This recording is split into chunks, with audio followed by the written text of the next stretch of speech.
And the Chelsea team, if you watch Mauricio Pochettino at Espanyol, at Southampton, at Tottenham, he's very good at transitioning defense to attack, and he's very good at utilizing players. Right.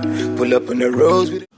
Hey, what's up? It's your boy Ziki, and welcome to Everything Sports. Oh, I've missed this. I've missed talking about football, and I've missed being on the front of the screen. And I'm so happy to be back. We have saw a lot of things happen in the world of football.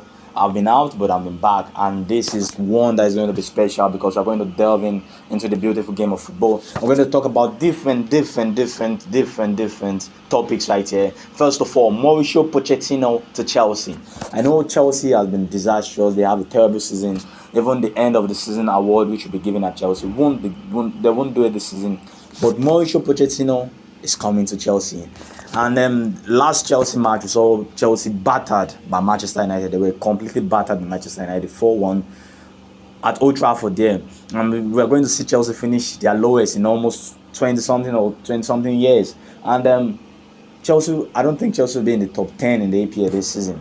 Mauricio Pochettino has a long way to go in building this Chelsea team back up. But we have seen him done it from in the likes of Espanyol, from the likes of Southampton, and Tottenham.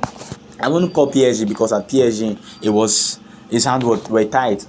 But when you look at Mauricio Pochettino's track record at Espanyol, at Southampton, and Tottenham, you can figure out one thing. This guy is a guy who is good with youngsters, and when you look at the Chelsea team, they are good with it. They are all mostly youngsters, apart from their likes of Thiago Silva and Koulibaly. Most of them in the team are youngsters, and Mauricio Pochettino is someone who is good at building youngsters up, and that is why I am tipping Chelsea to really challenge. First of all, they don't have Europe next season. There's no European football that will take away their distant attention. They just have to focus on the league and other cup competition in England. No need to travel. Have a good solid preseason. When Pochettino come and the likes of Nkunku come, I don't know whether he's bringing back Romelu Lukaku, but I definitely know he'll be getting a striker next season. And if Romelu Lukaku is coming back, or if he's getting a striker, I believe Chelsea will be going for it. Enzo Fernandez is there. I feel Mudryk will come good.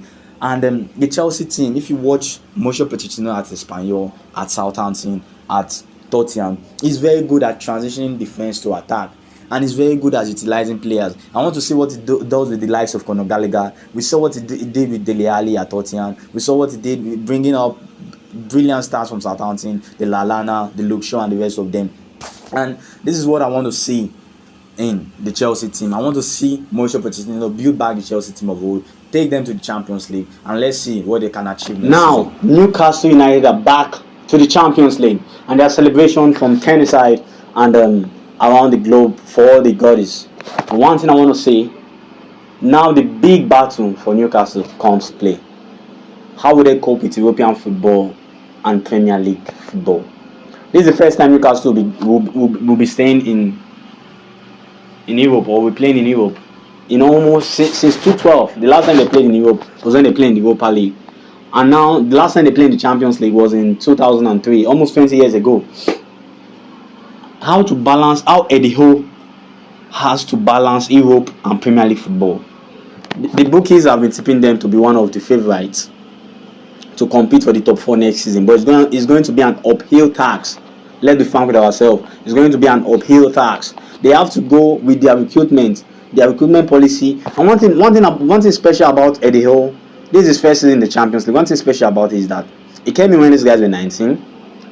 He did it with guys like Shane Longstaff, Joe Willock, Almiron, St. Maximin, Callum Wilson. These are guys that were already at the club when he came in.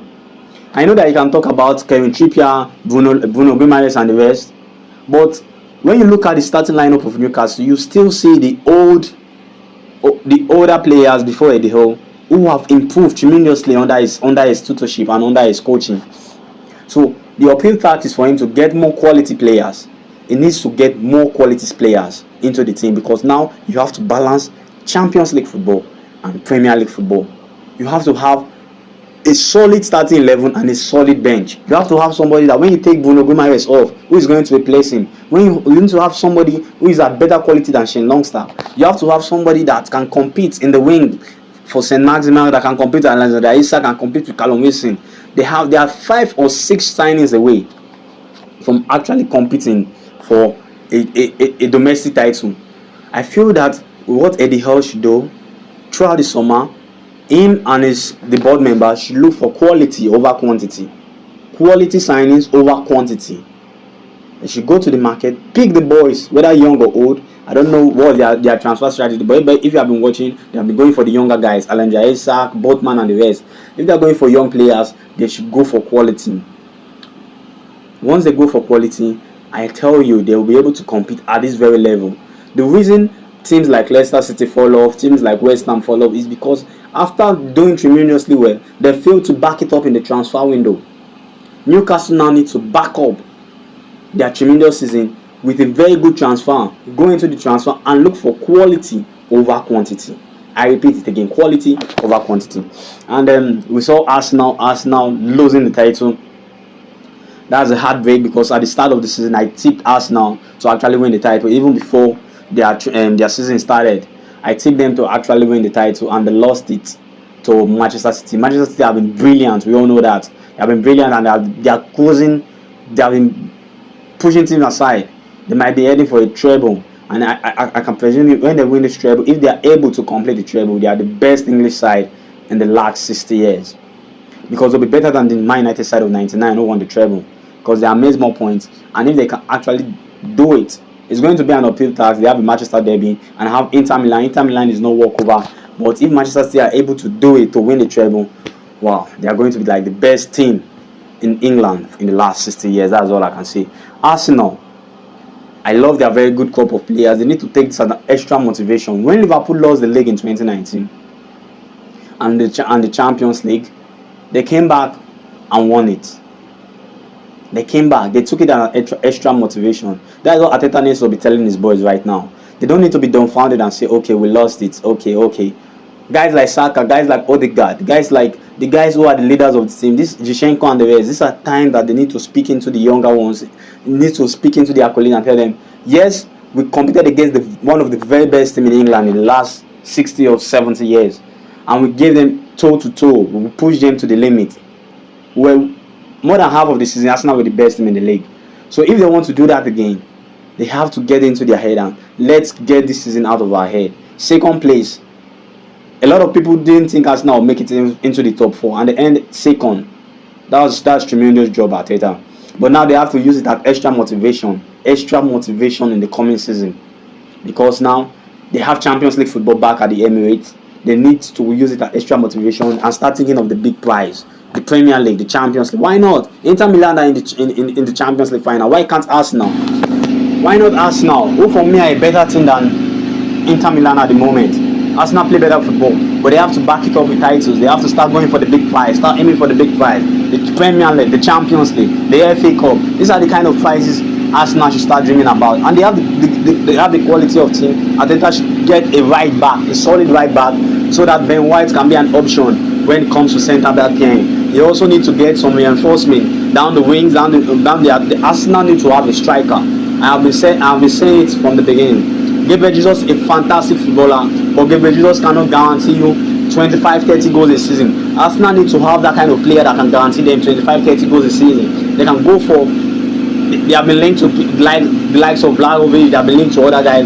They need that kind of striker. Arsenal have been linked to Zerbi for I don't know, but they have been linked to Zerbi. These are the kind of players that Arsenal need to go for. Declan Rice have also linked to Arsenal. This is a brilliant time to be an Arsenal fan because they're actually being linked to the big guns right now. And when they are being linked to the big guns, Arsenal need to capitalize on that. They need to get in 1 or 2 marquee signings and get an extra 3 signings for them to actually compete on this Premier League and Champions League front. It's not easy to be on the double front. Arsenal fans expect them to push for the title next season. I expect them to push for the title next season. And I expect Arteta knows that next season he needs to go from the title. You can go from second to first. We have seen teams do that. We have seen teams go to the Champions League, perform at the Champions League. Arsenal need to perform at these stages. This is where Arsenal need to perform at. And I presume that is what Arteta will be thinking. They have gotten top 4, yes, done and dusted. Let's start thinking about the big prizes, the Champions League, the Premier League. These are the cups that Arsenal should start dreaming about, and they can get it. I also want to give kudos to Erik ten Hag. Like I said before, Erik ten Hag was a man for Manchester United. He has done tremendously well. In his first season, he got third place in his first season. I know that it is not sealed at the moment, but at least he got Champions League football back at Old Trafford, and he also have a title in the Carabao Cup, and he also have a final to play in the FA Cup. And Erik ten Hag has done brilliantly well. He has managed Marcus Rashford, and Marcus Rashford have 30 goals and counting for Manchester United this season. That has been a brilliant turnover for Marcus Rashford, and Erik ten Hag have been brilliant. I expect to see more of them next season, and let's see what Erik ten Hag and Manchester United will offer. Now it's time for the ball to back him. It's time for the ball to back Erik ten Hag. He needs to start getting in. We have to start getting in players. If you look at the kind of players everything have brought into the club, they have performed well. Lisandro Martinez have been absolutely fantastic. Casino have been fantastic. Then we have the guys of Anthony. Anthony have been okay. We know that. So back him in the transfer window, so that let's see what Erik ten Hag can do next season. Next season is always going to be very, very tough in the Premier League because there are a lot of managers. We see Emery at Aston Villa, the job is doing there. The Zerbi advising, taking Brighton to their first European competition in the Europa League. These are managers that are doing great in the APL, and the club needs to start backing these managers. The club needs to start backing these managers so that they can perform. I'm excited for next season because next season the Premier League is going to be a blockbuster. Then we also have in the in the German Bundesliga, Bayern and Dortmund going head to head for the crown. This is the first time in almost 10 years that Dortmund look like stealing the crown for Bayern, and with one game to go, will Marcus Rose actually win his first Bundesliga title? I am tipping Dortmund to get over that victory and presumably win the Bundesliga title for the first time since 2012. Bayern, since sacking Nagelsmann, has not been really that they have not been in form, but they still need to back to Tuchel. I feel with a solid preseason under his belt and have him getting in some signings, they will perform wonders for Bayern next season. But this season, this has been a woeful season for Bayern standard. They lost in the race of chasing the treble. They lost almost all the cup, and the final day they can still lose the Bundesliga title, which has been their birthright for like 10 years now. Can still lose their Bundesliga title. Kudos to our very own Victor Osimhen, who has won the Serie A title with Napoli. And next season, let's see what Napoli, whether they can do better than the quarterfinal finish in the Champions League. Let's see what Napoli will do in next season Champions League. Another transfer update I want to get is Harry Kane. If you are Harry Kane, what will you do? Will you stay in Tottenham or leave at this very moment? Harry Kane, who is still without the trophy, but he has banged in 28 Premier League goals this season. 28. Only second behind Erling Haaland. And then Harry Kane, will he leave Tottenham? Presumably, he's being linked to Manchester United and Newcastle. If I'm Harry Kane, I'm going to leave. Sorry to say that. If I'm Harry Kane, I'm going to leave. He has given everything for Tottenham Hotspur, but they haven't won anything. It's time for him to dump the ship and get back to the drawing board and see if he can actually get a title elsewhere. We have seen guys do it. Thierry Henry left Arsenal, went to back and won the Champions League. VP left Arsenal, went to Manchester United to win the league. We have seen people do it. Coutinho won the Champions League in Bayern. Hazard won the Champions League in Madrid. Yes, he didn't play up to standard, but he won the Champions League. Harry Kane needs to start winning titles to cement his place as one of the greatest footballers of all time, one of the greatest strikers the EPL has ever seen. And thank you for watching. This is the Big Ziki Sports Show. You know that everything football, we talk about everything football. Please, if you have not subscribed before, kindly hit the subscribe button. It's your boy Big Ziki, and it's still your host Big Ziki. Please kindly hit the subscribe button. I love you, and I'll be dropping a new episode next week. Thank you very much. God bless.